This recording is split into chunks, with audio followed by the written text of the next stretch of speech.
स्वर्गीय श्रीपतराव शिंदे यांची मुलगी स्वाती कोरी आणि त्यांचा सगळा गट जेवढा आहे तेवढा हा आज गडिंग्लजमध्ये भारतीय जनता पार्टीमध्ये प्रवेश झाला आणि संध्याकाळी सांगलीमध्ये स्वाभिमानी शेतकरी संघटनेचे जिल्हा अध्यक्ष महेश खराडे हे त्यांच्या 5 तालुका अध्यक्ष आणि असंख्य कार्यकर्त्यांना घेऊन भारतीय जनता पार्टीमध्ये आले।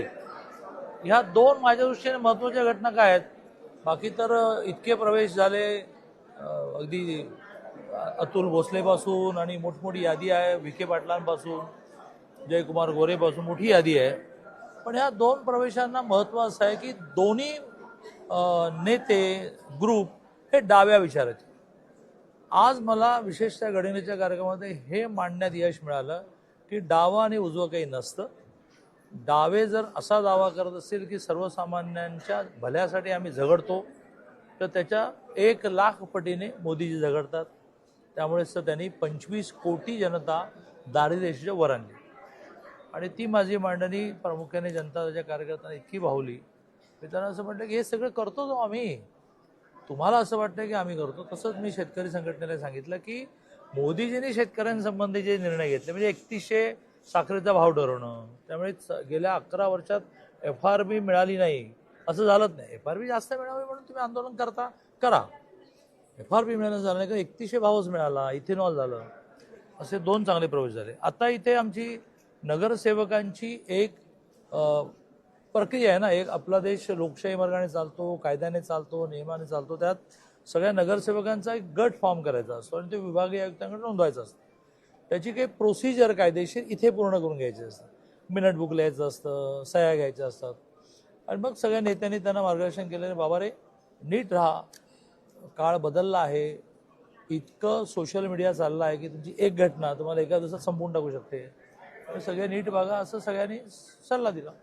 दादा, ज्या पद्धतीने महापालिकेमध्ये आपली सत्ता स्थापन होत होतं वाचली जिल्हा परिषदेमध्ये काय असतं अशा पद्धतीने? जिल्हा परिषदेत सेम नगरपालिकांमध्ये 288 मध्ये 129 नगराध्यक्ष बीजेपीचे झाले आणि 30 ठिकाणी नगराध्यक्ष बीजेपीचा भोरसारख्या ठिकाणी 100 मताने पडला, पण खाली 21 पैकी 16 आले।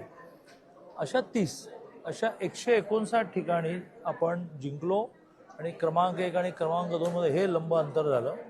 महानगरपालिकेमध्ये तर वन वे हा शब्दही अपुरा पडावा असं थेट मुंबई, ठाणे, कल्याण डोंबिवली, उल्हासनगर, मग इकडे मीरा भाईंदर, पुणे, पिंपरी, सांगली, कोल्हापूर, इचलकरंजी अशा सगळ्या ठिकाणी इकडे मराठवाड्यामध्ये संभाजीनगर पहिल्यांदा असं झालं की शिवसेना बरोबर न घेता एकट्या बीजेपी मेजॉरिटीला आली। मुंबईत पहिल्यांदा असं होणार आहे की बीजेपीच्या कमळावरचा महापौर होणार, ते मोठं यश मिळालं।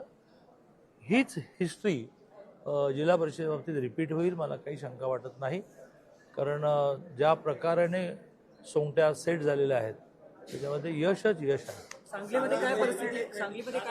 सांगलीमध्ये जिल्हा परिषदेच्या एकूण जागांपैकी निम्म्यापेक्षा जास्त जागा 60% जागा आम्ही जिंकू।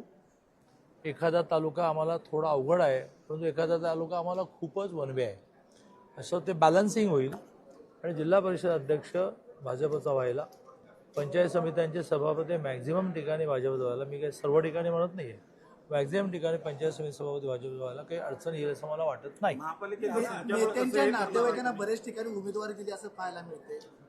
भूपेंद्र पडळकरच्या वहिनी असतील, सत्यराज देशमुखांची मुलगी असतील, महापालिकेपेक्षा जिल्हा परिषदेमध्ये भरपूर ठिकाणी पाहायला मिळते। मध्यंतरी स्टेटमेंट केलं होतं की निष्ठावंत कार्यकर्त्यांनी काही सतरंजा उचलायला नाही, जयंत पाटलांनी त्यांच्या पार्टीचं बघावं, आमच्या पार्टीचं बघायला आमचं नेतृत्व इतकं सक्षम आहे, हे असे दुर्बीण लावून सगळे बघत असतात।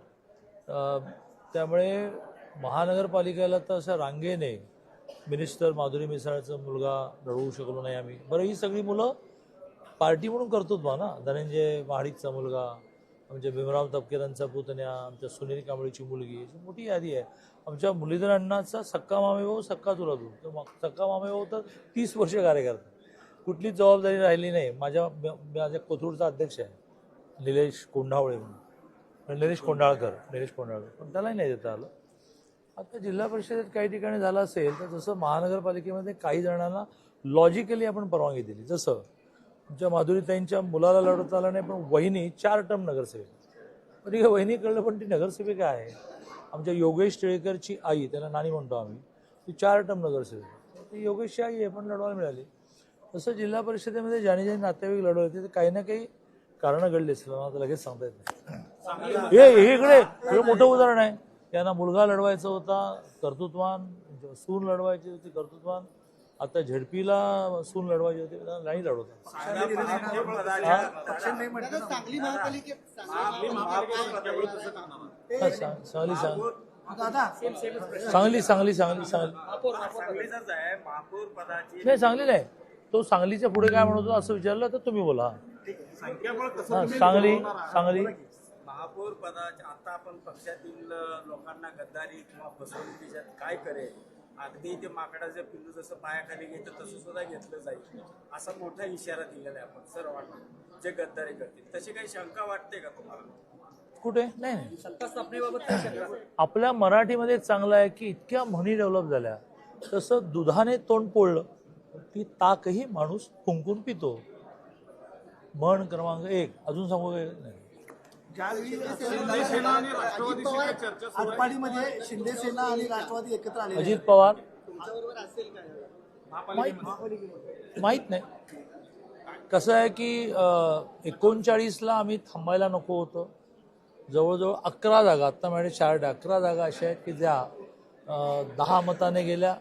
शिवसेनेने 1300 मतं घेतली, शिवसेनेने 645 घेतली, कुठे 55 गेल्या, नोटा 1400 पडला. असं आहे ते. शेवटी राजकारणामध्ये यश हे यश असतं, अपयश अपयश असतं. आता 39 वर सरकार चालवण्यासाठी कोणाकोणाला बरोबर घेता येईल याची विदेशात देवेंद्रजी दावोसला होते, ते आल्यापासून चर्चा सुरू झालेली आहे.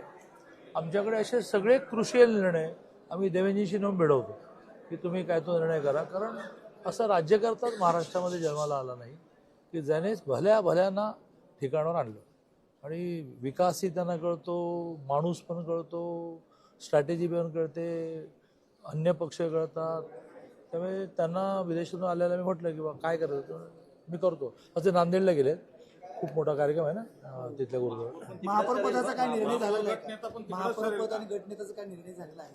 नाही, आमच्याकडे चर्चा करूनच आम्ही निर्णय करतो. होईल. आणि महापौरचा तर वेळ आहे.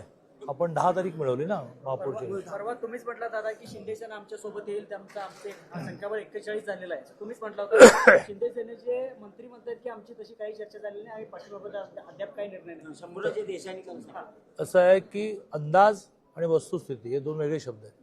अंदाज असा आहे की ते येतील, वस्तुस्थिती अशी आहे की अजून बोलणं झालेलं नाही. शरद पवार राष्ट्रवादीशी काही संपर्क इथले स्थानिक नेत्यांनी नगरसेवकांनी केलेला आहे, असं काही पुढे जायचं आहे? नाही, मला तर काहीच कोणी म्हणणार नाही. दादा परिस्थिती बघितली इथले निर्णय डाव्या बाजूला खाडे, उजव्या बाजूला गाडगे, मध्ये पाटील हे तिघे मिळून करणार. पण आमच्यापर्यंत अजून काही शरद पवारांचे 3 जण येतील असं काय आलं नाही. महापालिकेत स्थानिक स्थिती बघितली तर ते एकूण स्थायी समितीमधले सभासद सदस्य निवडून गेला, बरेच तुम्हाला संख्याबळ आणखी वाढवावं लागतं. तर त्या 2 वर तुमचं भागणार आहे शिंदे सेनेचं. हो ना. आता तुम्हाला जेवढं गणित कळतं महानगरपालिकेचं तेवढं मला का कळत नाही? का कळत नाही तर माझ्या गुरुने असं सांगितलं की स्मरणशक्ती वाढवण्यासाठी विस्मरणशक्ती वाढवा. नको ते डोक्यात ठेवू नको, म्हणजे हवं ते ठेवता येईल. तसं मी असं वाटून देतो. शेखर आमदारांना दिलंय काम की हे गणित करा, ते मला ब्रीफिंग करतात, बघू काय करतात. जिल्हा परिषद असं आहे की प्रत्येक गोष्टीचा एक नियम सगळ्यांना लागू होत नाही. सुधीरदादांनी घोषित केलं आहे आणि तीच आमची कार्यपद्धती विचाराची पद्धती आहे. तेव्हा तुला इथं तिकीट दिलं ना तर तू पडलास, आता त्याला तिकीटही दिलं नाही अशाला देऊ, असं मूळ आहे. पण नियमाला अपवाद असतात. तसं आता डोळ्यासमोर अपवाद कोणता नाही. पण असं एखादा घडलं तर ते काहीतरी कारणाने घडलं असं होईल. तसं आता पुण्यातली उदाहरणं मी देण्यात उपयोग नाही, पण पुण्यामध्ये 1-2 उदाहरणं अशी आहेत की त्यांना दिलं, ते पडले. पण ती लढत इतकी मोठी झाली आणि त्या पडण्याचा चटका देवेंद्रजी सगळ्यांना लागला. ज्यावेळेला ते विदेशात होते दावोसला आणि मी त्यांना फोन केला की सर असं असं झालं, ते पण अरे ते पोरगं पडायला नको होतं. अशाच्या बाबतीमध्ये मी जर देवेंद्रजींना आग्रह धरला तर देवेंद्रजी विशाल हृदयाचे आहेत आणि त्यांनाही ते पटतंय की हा पराभव आपल्या कार्यकर्त्यांना पुढे 5 वर्ष त्रासदायक होईल. मग तिथे नियम बदलला जाईल किंवा जाईल. त्यामुळे नियम पक्का की कोणालाही तिकीट मिळालेलं ना आम्ही कॉप करणार नाही, पण अपवाद हा नेहमीच असतो. जिल्हा परिषद निवडणुकीमध्ये भाजपला सिंगल अंकावर रोखणार असं विशाल पाटील यांनी सांगितलेलं आहे. जिल्हा परिषदेमध्ये असंच ते महानगरपालिकेत म्हणत होते, असंच ते नगरपालिकांमध्ये म्हणत होते. ते असं म्हणायचं असतं. असं म्हटल्याशिवाय कार्यकर्त्यांना बळ येत नाही. 10 क्रॉस करायचे नाही, हो ते नवीन निघाले ना भाषणामध्ये, हो असं आम्हाला टाळ्याच माहिती, बाकी काय माहिती. जिल्हा परिषदेमध्ये 11 जागावर भाजपनं उमेदवारच दिलेले नाही. कवठेमंकाळ तालुक्यात कुठंच उमेदवार तुम्ही दिलेले नाही. पण आमचं कोणाशी तरी अंडरस्टँडिंग झालंय ना. कशाला ओपनली सांगतो की तिथे घोरपडे सरकार आणि आमच्या या ताई सगळे ताई त्या तर जनस्वराज्यामध्ये गेला. जनस्वराज्य आमचा सहयोगी पक्ष आहे. तुम्ही काही काळजी करू नका. आम्ही लढवलेमधला आमचा जिंकण्याचा रेट जो आहे तो खूप भयंकर असतो, तो तुम्ही पाहिलात. आणि बाकीचे पक्षांना सीट सोडल्या ते विजय झाल्यानंतर येतीलच. चला शेवटचा प्रश्न आहे, साधूला सारखा चावणारा विंचू कोण आहे? कोण आहे हा? विंचू कोण आहे? म्हणजे काय उदाहरण आलं? दिलं आता भाषणात विंचू. भाषणात उदाहरण दिलं, साधूला सारखा साधू कोण आणि विंचू कोण? चावत होता. साधू नाही नाही, मी काय मला माईक पॉवरफुल नव्हतं वाटते. मी उदाहरण दिलं की तुम्ही नगरसेवकाने साधूसारखं वागा. एखाद्या कार्यकर्त्याची चूक झाली तर चूक करणं त्याचा गुणधर्म आहे, पण त्याला क्षमा करणं हा तुमचा गुणधर्म असं सांगितलं. तेच कळलं नाही, हे इशारे कोणाला आहेत? आता काय तशी शंका वाटते का? काय हे बघा, मी टोप्या फेकत असतो. कधी ती आमच्या संजय राऊतांच्या डोक्यावर जाऊन पडते, कधी ती आमच्या उद्धवजींच्या डोक्यावर जाऊन पडते, कधी ती माझ्या एखाद्या कार्यकर्त्याच्या डोक्यावर जाऊन पडते. मी त्यांनाही टोप्या फेकत असतो. मी बघा नगरपालिकेला एक टोपी फेकली की तुम्ही उठसूट म्हणताय की तिजोरीची कल्ली माझ्याकडे आहे तर तिजोरीचा मालक माझ्याकडे आहे. एकच वाक्य म्हटलं, टोपी फेकली, तेव्हापासून त्याने तिजोरीची किल्ली बोलणं बंद करून टाकलं. दादा शेवटचा संजय राऊत म्हणत होते की मुंबईचा महापौर तुमचा महाविकास आघाडीचा शिवसेनेचा होईल. आता त्याच्या पुढे जाऊन म्हणतात की काही दिवसात अजित पवार हे महाविकास आघाडीत येईल. तसं त्यांची तब्येत मध्ये बरी नव्हती, ती बरी झाली असं मला वाटलं, पण बहुतेक अजून बरी झाली नाही.